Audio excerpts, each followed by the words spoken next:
You know, when you guys analyze games, what do you think the percentage is of players having physical failure or a physical error compared to mental errors during the course of a college football game and a college basketball game?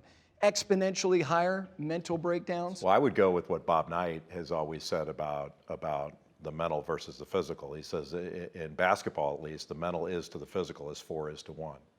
And I don't know whether that's exactly right or in the ballpark, but I know that, I have seen, I know you have seen, players who do not have the skill set to be the best player, but because they are tougher mentally, they have better concentration, they have the ability not just to focus, but to lock in on what they're supposed to do at the time they're supposed to do it. Then all of a sudden they become the player that performs at the higher level when the lights are on.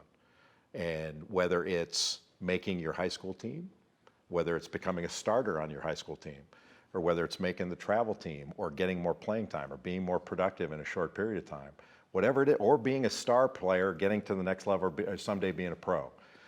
Everyone has a goal that they're trying to achieve, and you're not going to achieve your highest level without, this is way more important than any other aspect of your physical training, way more. Yeah, and I don't think it's understood, because I think we in society and sports, we stress getting stronger, getting faster, getting to be a better shooter, getting to be a better quarterback by being able to throw the football better. But we don't stress the importance of studying the game and knowing the game.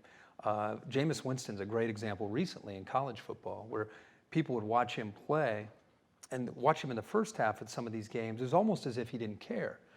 He would just throw it right into coverage, and you'd be thinking, that's Jameis Winston? He won a national title, he won a Heisman?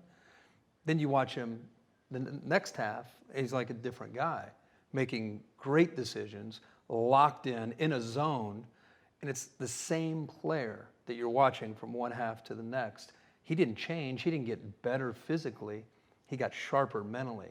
He was locked in on what he needed to do. So I would say in our sport, in college football, because I don't think there's ever been more of an emphasis on speed, not just player speed, but the tempo of the game. I think majority of the mistakes that you see made are from the mental aspect of the game, without a doubt, much more so than physical error.